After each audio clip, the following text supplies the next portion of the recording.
হে রাসূল, আপনি যদি তাদের কথা যদি সেই সময় একটু দেখতেন এরা কেমন করে ঘুমায়, তাহলে আপনি মনে করতেন তারা ঘুমায় না, তারা সজাগ। আসহাবে কাহফের যে 7 জন যুবক তারা ঘুমিয়েছিল, 1-200 বছর না 309 বছর ঘুমিয়েছে এই গর্তের মধ্যে। সুবহানাল্লাহ পড়েন। থেকে পাওয়া যায় আল্লাহ সুবহানাহু ওয়া তাআলা 10টা প্রাণীকে জান্নাতে যাওয়ার সুযোগ দিবেন। মক্কার কতিপয় যুবককে পাঠানো হলো যে ইহুদি আলেমদের কাছে গিয়ে জিজ্ঞাসা করো, নবী করিম সাল্লাল্লাহু আলাইহি সাল্লাম যেই কোরআনের কথা বলেন, ইসলামের কথা বলেন, হকের কথা বলেন, এই কথাগুলো ঠিক আছে কিনা, উনি আসলে নবী কিনা, যে নবুয়ত দাবি করে, রিসালাতের দায়িত্ব করে, কোরআন মাজিদ আল্লাহ পাঠান, এটা যে উনি দাবি করেন সেই দাবি ঠিক আছে কিনা মদিনার আলেমদের কাছ থেকে একটু জেনে আসো। মক্কাতুল মুকাররমা থেকে কয়েকজন যুবককে, কয়েকজন জ্ঞানী মানুষকে প্রতিনিধি করে মদিনাতুল মুনাওয়ারায় পাঠানো হলো। তারা ইহুদি আলেমদের কাছে গেল। ইহুদি আলেমরা তাদেরকে 3টা প্রশ্ন শিখিয়ে দিল যে আমরা তাওরাত কিতাব পড়েছি, জবুর পড়েছি, ইনজিল পড়েছি, এই কিতাবগুলো থেকে আমরা যা জানলাম, কিয়ামতের আগে শেষ জামানায় এসে এমন একজন নবী এবং রাসূল আসবেন যার নাম হবে মুহাম্মাদুর রাসূলুল্লাহ সাল্লাল্লাহু আলাইহি ওয়াসাল্লাম। তিনি মানুষদেরকে আল্লাহর পথে ডাকবেন, ন্যায়ের কথা বলবেন, সত্য কথা বলবেন, এটা থাকবে তার কোয়ালিটি, বৈশিষ্ট্য, কোয়ান্টিটি। তোমরা তাকে গিয়ে 3টা প্রশ্ন জিজ্ঞাসা করবে। আমরা জানি, আমরা তাওরাত থেকে পেয়েছি, ইনজিল কিতাব থেকে পেয়েছি, তিনি যদি আসলে সেই নবী হয়ে থাকেন তাহলে 3টা প্রশ্নের জবাব কেবলমাত্র তিনিই দিতে পারবেন। আর যদি তিনি নবী না হন, অন্য কিছু হয়ে থাকেন, তাহলে একটারও জবাব তিনি দিতে পারবেন না। 1 নম্বর প্রশ্ন হলো, অনেক বছর আগে এমন কতিপয় যুবক ছিল যেই সমস্ত যুবকেরা ইসলামের জন্যে, তাওহীদের জন্যে, আল্লাহ তাআলাকে বিশ্বাস করার কারণে দেশ পরিত্যাগ করতে হয়েছে, ঘর বাড়ি ছেড়ে দিতে হয়েছে। ওই ইতিহাস থেকে বলতে হবে যে ওই যুবকরা কারা, তাদের ইতিহাস বলতে হবে। 2 নম্বর হলো, এমন একজন মানুষ পৃথিবীতে আগমন করেছিলেন যিনি সারা পৃথিবী ভ্রমণ করেছিলেন, তার ইতিহাস আমাদেরকে জানাতে হবে।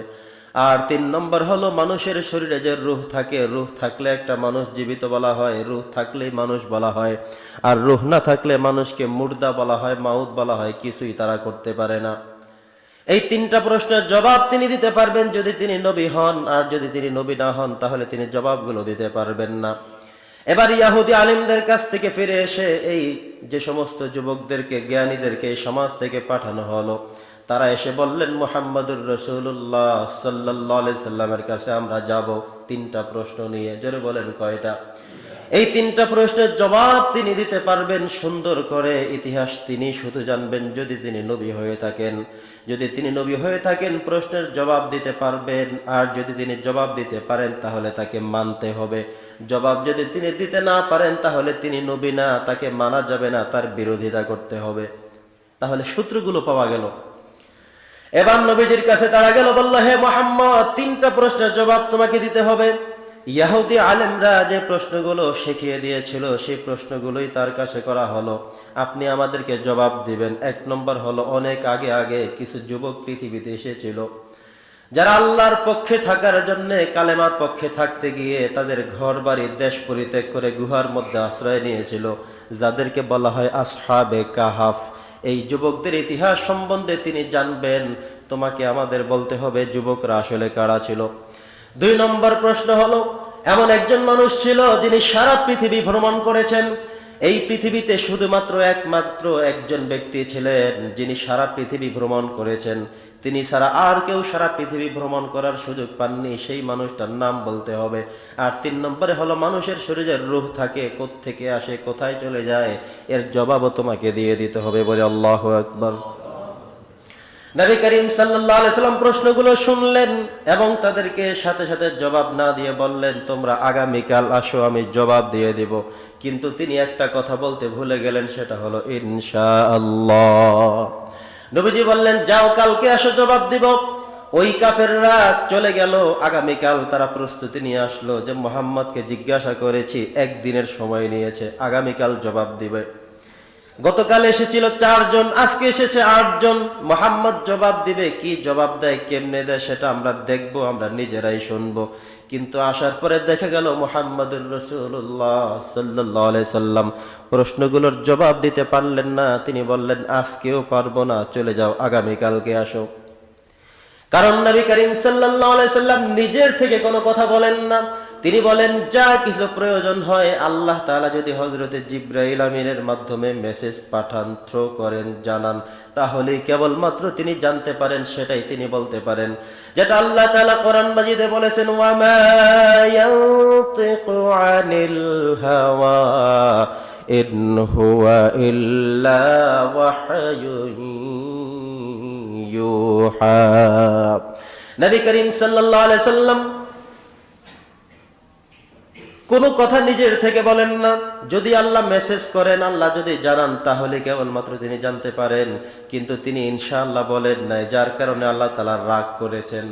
পরের দিন আসছেন, তবুও তিনি জবাব দিতে পারলেন না। এভাবে কাফেররা একদিন পর পর আসে, তাদের সন্দেহ আরো বাড়ে যে তিনি নবী হলে তো জবাব দিয়েই দিতে পারতেন সাথে সাথে। যেহেতু সাথে সাথে জবাব দেয় নাই, একদিন পরেও দিতে পারে নাই, 3 দিন আমরা চলে আসলাম, আসলে তিনি নবী না, তিনি উল্টা পাল্টা কেউ হতে পারে। এবার সবাই সতর্ক শুরু হলো, তাদের দুঃখ আরো বাড়া শুরু হলো, তাদের সন্দেহ বেড়ে গেল, বাড়তে বাড়তে মাত্রাধিক হয়ে গেল। নবীজিকে গালিগালাজ শুরু করলো। এইদিকে আল্লাহর রাসূল সাল্লাল্লাহু আলাইহি সাল্লাম টেনশনের মধ্যে পড়ে গেলেন, পেরেশানি হয়ে গেলেন। আহারে, কি হবে আজকে, কি হবে আগামীকাল, কি হবে কিছুক্ষণ পর মানুষেরা আসলে, কেনই বা আমার আল্লাহ তাআলা কিছুই পাঠান না। তিনি শুধু আসমানের দিকে তাকান, উপরের দিকে তাকান, জিবরাইলকে খোঁজেন কখন আসবে, কি নিয়ে আসবে, কিন্তু কোনো সাড়া তিনি পাচ্ছেন না। আল্লাহ তাআলা এভাবে করতে করতে 13-14 দিন যাওয়ার পরে 15 দিনের মাথায় একসাথে সূরাতুল কাহাফ, যেটা কোরআনুল কারীমের 18 নম্বর সূরা, 110 আয়াত সম্বলিত বিশাল একটি সূরা নাজিল করে দিয়ে এই 3টি প্রশ্নের জবাব দিয়ে দিলেন একই সাথে। কেন দেরি করা হলো সেটার উত্তরও এই সূরার মধ্যে আল্লাহ তাআলা দিয়ে দিয়েছেন। সুবহানাল্লাহ। কোরআনুল কারীমের এই 23 নম্বর আয়াতের মধ্যে আসছে, সূরাতুল কাহাফের 23 নম্বর আয়াত, আল্লাহ তাআলা বললেন, ওয়ালা তাকুলান্না লিশাইইন ইন্নী ফাইলুন যালিকা গাদা ইল্লা আন ইয়াশা আল্লাহ। হে রাসূল, আগামী কালকে করবেন এটা বললেন, কিন্তু ইনশাআল্লাহ কেন পড়েন নাই, ইনশাআল্লাহ কেন বলেন নাই? আমি আল্লাহ একটু রাগ করেছি, একটু অভিমান করেছি। ইনশাআল্লাহ যদি পড়তেন পরের দিন আয়াত পাঠিয়ে দিতাম। ইনশাআল্লাহ কেন বললেন না, সেই জন্য আমি রাগ করেছি।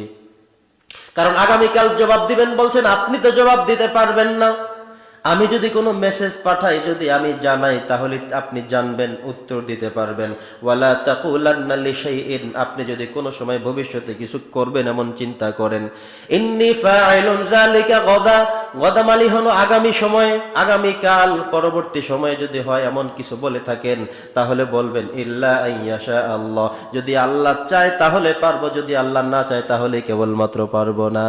সুবহানাল্লাহ পড়ে শিক্ষা দিয়ে দিলেন। সেই শিক্ষা কি শুধু নবীর কথা বলেন নাকি আমাদেরও আছে? আমরাও যদি কোনো কাজ করি, করব, কি বলবো আমরা?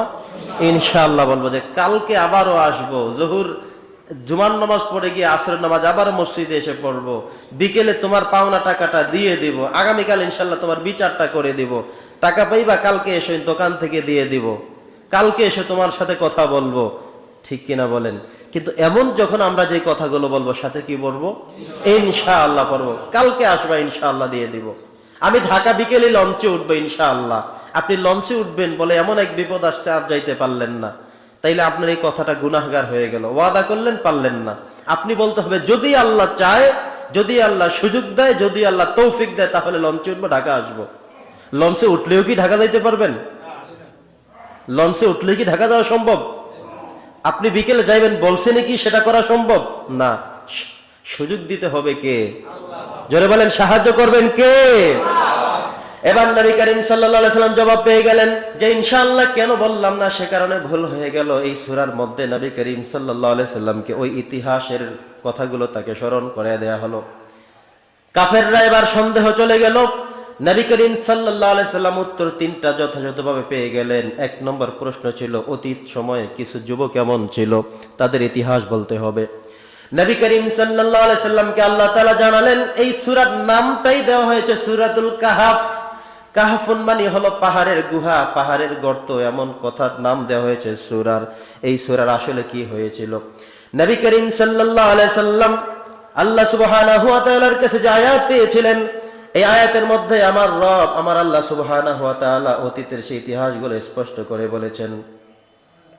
নবী করিম সাল্লাল্লাহু আলাইহি সাল্লামকে আল্লাহ তাআলা বলেন, হে রাসূল, আপনাকে আমি স্পষ্ট করে কিছু কথা আজকে শুনিয়ে দেই। নাহনু নাকুসু আলাইকা নাবাহুম বিল হক ইন্নাহুম ফিতয়াতুন আমানু বিরাব্বিহিম ওয়া জিদনাহুম হুদা। বলি আল্লাহু আকবার। নবী করিম সাল্লাল্লাহু আলাইহি ওয়াসাল্লাম বলছেন, হে রাসূল শুনে রাখেন, অতীত ইতিহাসে এমন কতিপয় যুবক ছিল, বাদশাহ দাকিয়ানুস যেই সময়ে রাজ্য পরিচালনা করত, এমন একটা সময় তিনি মানুষদেরকে কুফরি করার জন্য নির্দেশ দিত। জোরে বলেন, কি করার জন্য? কুফরি করার জন্য নির্দেশ দিত, কাফের হওয়ার কথা বলতো, পূজা করার কথা বলতো। রাষ্ট্রীয়ভাবে, সরকারিভাবে, পুলিশ প্রটোকলে, সেনাবাহিনী প্রটোকলে এবার সব মানুষ একত্রিত হওয়া লাগবে কুফরি কাজ করার জন্য, শিরকি কাজ করার জন্য। এই শিরকি কাজ করার জন্য সবাইকে একত্রিত হওয়া লাগতো। সেই সময় এই যুবকদেরকেও সেখানে একত্রিত হতে হয়েছে। এবার রাষ্ট্রের থেকে বাদশাহ দাকিয়ানুস নিজেই জিনা করার জন্য, অপরাধ করার জন্য, কুকর্ম করার জন্য, শিরকের কাজ করার জন্য নির্দেশ দিল রাষ্ট্রীয়ভাবে। এই সমাজে, এই জায়গায় তার বাবাও ছিল, মাও ছিল, সবাই উপস্থিত ছিল, তারাও ছিল। যখন তাকে অনৈতিক কাজ করার জন্য বলা হলো, এমন সময় মাঠের মধ্যখান থেকে একজন যুবক দাঁড়িয়ে গেল। তিনি চিন্তা করলেন, আমি এমন একজন মানুষ, আমার ব্রেন, আমার বুদ্ধি, আমার মস্তিষ্ক, আমার মগজ সব দিয়েছেন কে? আল্লাহ। যেহেতু আমাকে সব দিয়েছেন, এই দুনিয়াতে অন্য কোনো কারো কথা চলবে না, বরং কথা চলবে একজনের। তিনি কে? আল্লাহর কথা চলবে, তাদের কথা চলবে না। শিরক আমরা করতে পারবো না, এই মূর্তির পূজা আমরা করতে পারবো না, জিনা করতে পারবো না, ব্যভিচার করতে পারবো না, গুনাহ আমরা করতে পারবো না। আমরা এখানের মধ্যে আমি নাই। সে আস্তে উঠে গেল, আস্তে আস্তে করে বের হওয়া শুরু হলো। তাকে দেখা দিয়ে আরেক প্রান্ত থেকে আরেকজন যুবক দাঁড়িয়ে গেল, সে আস্তে আস্তে করে এখান থেকে বেরিয়ে আলো। এভাবে করে করে কোরআন মাজিদ সাক্ষী দেয় 7 জন যুবক সেখান থেকে বেরিয়ে গেল। কোন কোন জায়গায় আল্লাহ তাআলা বলেছেন মুফাসসিরদের কথা যে 9 জন যুবক ছিল, তারা এখান থেকে বেরিয়ে গেল। একটা খেজুর গাছের নিচে গিয়ে একজন দাঁড়ালো, তারপরে গিয়ে আরেকজন দাঁড়ালো। এভাবে করে করে একজন দুজন হতে হতে সর্বমোট 7 জন যুবক গিয়ে একসাথে এক পাশে দাঁড়ালো। এবার একজন যুবক সাহস করে বলল, শোনো, তোমরা কে কোন কারণে আসছো আমি জানি না, তবে আমি আসছি একটা প্রয়োজনে, একটা কারণে। আর সেই কারণটা হলো, আমরা আজকে যেই তারা এখানে যেই আয়োজন করেছে, মেলার উৎসব করেছে, সেই মেলা উৎসবের সাথে আমি একমত নই। বাকি যুবকরা বলল, ঠিক আছে, আমরাও তোমার হাতে হাত রাখলাম, আমরাও আল্লাহ সুবহানাহু ওয়া তাআলা ছাড়া অন্য কাউকে আমরা ভয় করব না, ভয় করি না। এবার আল্লাহ তাআলা এই যুবকদের ইতিহাসটি তার কাছে চাওয়া হলো, নবীর কাছে ওই যুবকরা ইতিহাসের চাওয়া হলো। এবার আল্লাহ তাআলা সেই ঘটনা বলতে গিয়ে প্রথম আয়াতে বলেছেন, নাহনু নাকুসু আলাইকা নাবাহুম বিল হক। আমি আপনার কাছে সেই কিচ্ছা, সেই ঘটনা, সেই ইতিহাস স্পষ্ট করে বললাম। ইন্নাহুম ফিতয়াতুন আমানু, তারা কতিপয় যুবক ছিল যারা আল্লাহর প্রতি ঈমান এনেছে, বিরাব্বিহিম, আল্লাহর প্রতি, ওয়া জিদনাহুম হুদা, আর আল্লাহ বলছেন আমি তাদের ঈমানের নূর পাওয়ার আরো বাড়িয়ে দিয়েছি। বলি সুবহানাল্লাহ। তার মানে হলো, আপনি যদি আল্লাহর জন্য কোনো কাজ করেন, তাহলে আপনাকে সাহায্য করবেন কে? আল্লাহ তাআলা সাহায্য করবেন। এটা সব সময়ের জন্য আপনি আল্লাহর পক্ষে থাকবেন, তো আল্লাহ সাহায্য করবেন। এই সূরা তার জ্বলন্ত প্রমাণ। আল্লাহ বলছেন, নাহনু নাকুসু আলাইকা নাবাহুম বিল হক, আমি আপনার কাছে সেই ইতিহাস সুন্দর করে, স্পষ্ট করে, সত্যের সাথে বলে যাচ্ছি। ইন্নাহুম ফিতয়াতুন আমানু, তারা এমন কতিপয় যুবক যারা ঈমান আনয়ন করেছে, বিরাব্বিহিম, আল্লাহর প্রতি, ওয়া জিদনাহুম হুদা, আর আমি তাদের ঈমানটাকে আরো বেশি বাড়ায় দিয়েছি। সুবহানাল্লাহ পড়েন।